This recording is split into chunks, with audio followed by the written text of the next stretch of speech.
Ya estamos de regreso con ustedes. Damos la bienvenida aquí en el escritorio en corto a la presidenta de la Comisión Estatal de los Derechos Humanos en Baja California, Melba Adriana Olvera. Bienvenida, Melba. Gracias por estar con nosotros. Muchas gracias por invitarme. Un tema fundamental, de fundamental importancia, los derechos humanos. Y ya que hacíamos mención hace un momento de la caravana migrante y esto de la fumigación, ¿qué opinión tienes al respecto? Sumamente conmovida cuando vi las imágenes. Lamento muchísimo, creo que es el ejemplo de lo que no se tiene que hacer. Evidentemente es una vulneración a los derechos humanos de las personas que fueron directamente afectadas, pero también considero que ese hecho debe ser una oportunidad para decirle a las instituciones públicas qué es lo que no deben de hacer y recordarles la obligación constitucional que tiene todo servidor o servidora pública de respetar, de proteger, de garantizar los derechos humanos de cualquier persona que esté en el territorio nacional, no solo de los mexicanos y las mexicanas. Compañero. Presidente, a mí me gustaría preguntarle cómo explicarle a las personas, sobre todo nosotros cuando publicamos noticias relacionadas con migración o con la caravana migrante, nos damos cuenta del odio que existe por una parte de la población hacia otro tipo de comunidades de otros países. Y entonces, ¿cómo podríamos explicarle ese concepto del derecho humano, del derecho a la migración al resto de la ciudadanía, sobre todo con esta era digital de las redes sociales? Excelente pregunta, gracias por hacérmela, Joe, porque es una tarea muy importante que debemos de asumir todos, no solo los representantes de los medios de comunicación y obviamente también quienes estamos al frente de las instituciones de derechos humanos, sino creo que como sociedad mexicana debemos de poner el ejemplo de cómo queremos ser tratados, cómo queremos que se traten a los seres humanos de México, seres humanos, personas humanas con derechos humanos de México en cualquier país. Cualquier persona, todas las personas tenemos derechos humanos. Los derechos humanos son universales. Los derechos humanos en México no son solo para los mexicanos y las mexicanas. Todas las personas tenemos derecho a tener un proyecto de vida, tenemos derecho al libre desarrollo de la personalidad que incluye proyectar cómo queremos nuestra vida. Muchas veces proyectamos que nuestra vida va a ser en nuestra comunidad, en el pueblo donde nacimos, en la ciudad en donde nacimos, pero ese proyecto no se puede concretar porque hay pobreza, porque hay escasez de oportunidades para la escuela, para el trabajo, para desarrollarnos, porque no tenemos insumos suficientes para garantizar la vida de nuestros hijos o nuestras hijas, o porque hay violencia. Entonces todas estas condiciones obligan al ser humano, a la persona humana, a migrar, a irse, y tiene derecho a escoger dentro de su proyecto de vida el irse a otro lugar, el transitar dentro y fuera de su país. Claro, hay que cumplir con las leyes de los países receptores, pero un derecho humano que tienen las personas que deciden migrar a otro país es precisamente solicitar refugio o solicitar asilo. Es un derecho humano. Las personas que migran tienen derechos humanos, tienen derecho a la vida, a la integridad física, a la integridad psicológica, tienen derecho a estar con su familia, a la unificación familiar, a la ayuda humanitaria del país receptor. México está obligado a brindar ayuda humanitaria a quien llegue. Es decir, no es una opción, no es un tema del criterio de quien esté en la silla de quien toma las decisiones en un país. Es una obligación internacional incluso que nuestro país aceptó cuando no solo firmó y ratificó, por ejemplo, la Convención sobre los Derechos de los Trabajadores Migratorios y sus Familias. México en la ONU llevó la convención y la propuso, y fue México quien se trajo ese liderazgo de haber propuesto que el mundo pactara un instrumento de derechos humanos para las personas migrantes del mundo. Por lo tanto, creo que más allá de la obligación jurídica que tiene México como un Estado-nación, es la obligación moral de haber promovido, obviamente motivado en proteger los derechos de los mexicanos y mexicanas en el extranjero, pero ahora que lo ha promovido, que lo firmaron, que lo ratificaron y que es vigente en nuestro país más después de la reforma de derechos humanos del 2011, México tiene esa gran obligación moral de poner el ejemplo de cómo cumplir en términos de derechos humanos con las personas migrantes. Bien. Esto me lleva a una cuestión, si me permiten, sí, más elemental todavía, que es esa distinción que tendríamos que todos en conjunto empezar a hacer entre ilegal e indocumentado, que yo creo que ha sido algo que ha permeado en la mente y en la conciencia de mucha gente y lo ha mal aplicado. y creen que son conceptos equivalentes, y que eso además da pie a la discriminación y da pie a ningunear a las personas, todas finalmente iguales, con necesidades, las que vienen de fuera, y con un cierto privilegio las que están adentro. Y de lo que hemos podido ver, leer, escuchar a través de estos últimos días, sobre todo en las redes sociales, que terminan siendo, pues si bien es cierto, no un espejo fiel de la sociedad, pues sí da una idea clara de lo que piensan algunos sectores bastante cuestionables, ¿no? Sí, y justo esa etiqueta de ilegal, esa etiqueta que se le ha puesto a las personas migrantes, ha llevado muchas veces a sectores de la sociedad a ponerles una etiqueta más grande, a ponerle etiqueta de la criminalidad a las personas migrantes, a criminalizar la figura de la persona migrante. Tan es así que cuando hay estos movimientos en grupo de personas migrantes, sobre todo de Centroamérica, que es a quienes más se ha estigmatizado realmente en México como personas migrantes, cuando se les criminaliza con esta gran etiqueta que es injusta, pareciera que el mensaje que estamos mandando es que cualquier persona que sale de su país y entra a otro está cometiendo delitos, está cometiendo crímenes. Migrar no es un crimen, ¿no? Moverse de un país a otro muchas veces es la última opción que tiene una persona para sobrevivir. Por lo tanto, tenemos que quitar esa etiqueta injusta que tienen las personas migrantes. La criminalización es algo que lastima la dignidad humana. Quienes defendemos los derechos humanos, lo primero que pedimos es centrarnos en la dignidad de la persona. Y a veces suena sencillo, a veces suena complejo, pero la dignidad humana es lo que hace que todos y todas pertenezcamos a la misma familia, independientemente de dónde nacimos, a la familia humana.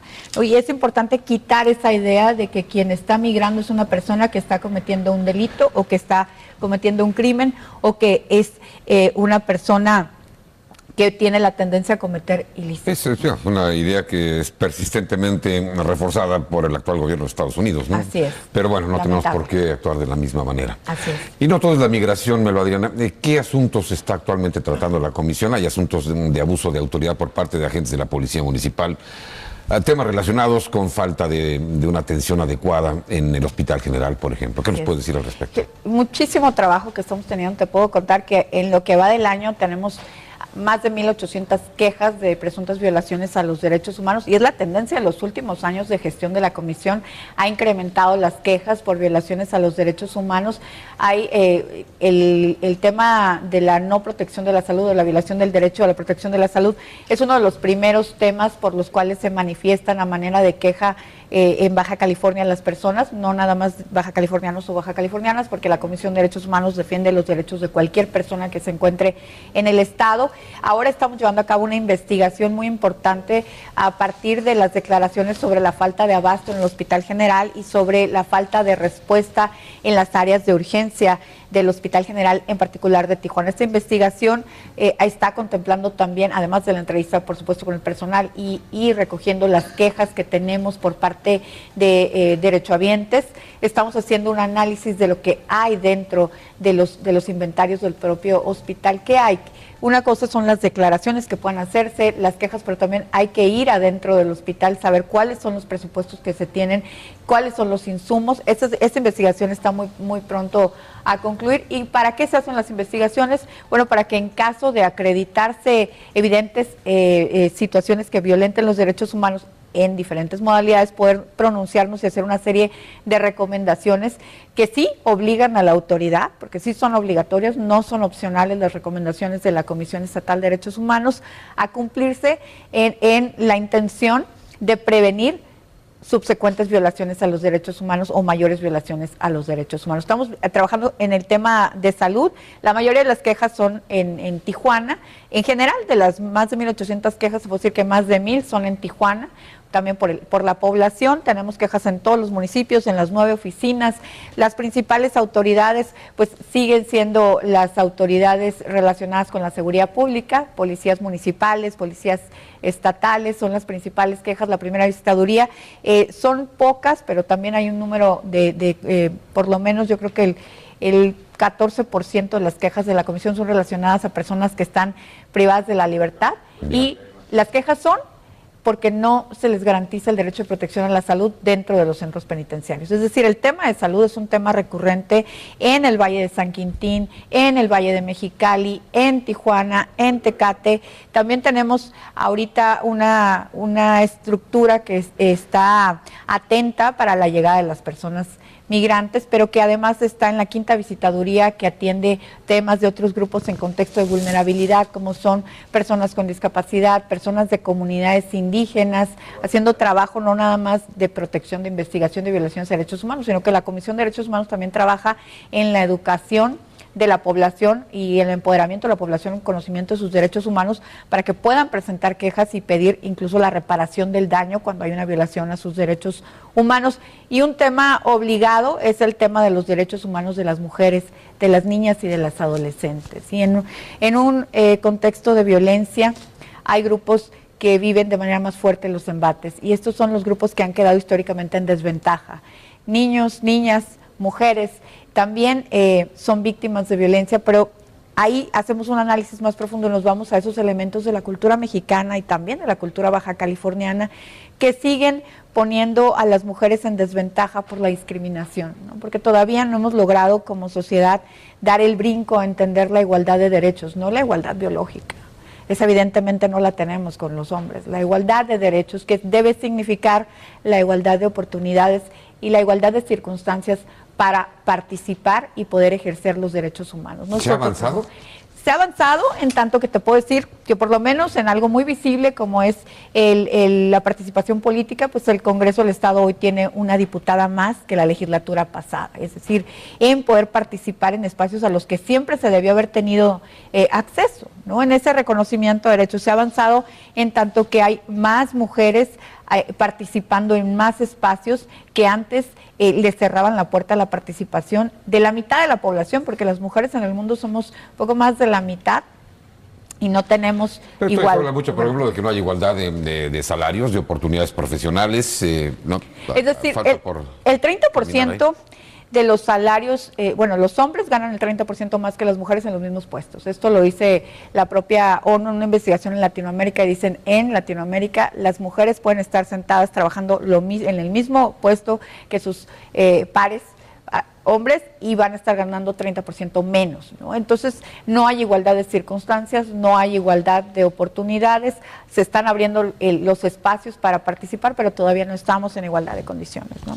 Yo sí tendría una pregunta. Si entiendo bien, mencionaba usted ahorita que hay una tendencia a aumento en número de quejas ante la comisión a nivel estatal. No conozco yo los números, pero si eso es así, ¿a qué se le atribuye? ¿Solamente al aumento de la población, a que hay una mayor concientización, a que empieza a permear dentro incluso del gremio de los abogados, que es una vía para resolver rápido algún tipo de problemas en lugar de tener que irse hasta un tribunal? ¿Qué sería, cuáles son los factores que explicarían este aumento en el número de quejas? ¿O que vamos de mal en peor? La razón sí es multifactorial. Es el posicionamiento de la Defensoría del Pueblo. Debo decir que el que se ubique a la Comisión de Derechos Humanos como la Defensoría del Pueblo, como la institución que defiende los derechos humanos de todas las personas ante cualquier violación a derechos humanos cometida por cualquier servidor público municipal o estatal en diferentes instituciones, hace que se presenten más quejas. Y esto lo podemos ver porque si bien, por ejemplo, las quejas de policías han disminuido, sobre todo a partir de la capacitación, porque la Comisión de Derechos Humanos trata de fortalecer a las instituciones públicas a manera de prevención de mayores violaciones de derechos humanos. Lo ideal sería que México no necesitara del ombudsperson, que México no necesitara de las defensorías del pueblo. Entonces tratamos de fortalecer, de capacitar a servidores y servidoras públicas. Entonces esto ayuda a bajar las quejas en ciertos sectores. Por ejemplo, documentado el tema de las policías municipales, bajaron las quejas del 2017 al 2018. Del 2015 a la fecha fueron disminuyendo las quejas en la medida en que fueron aumentando las capacitaciones. Esto no quiere decir que se hayan eliminado, pero en otros sectores que no habían contemplado a la Comisión de Derechos Humanos como la vía de justicia, que es, han incrementado las quejas. Voy a decir, por ejemplo, en el 2015 solo había 5 expedientes de queja de personas con discapacidad que sentían que se habían vulnerado sus derechos humanos, ¿no?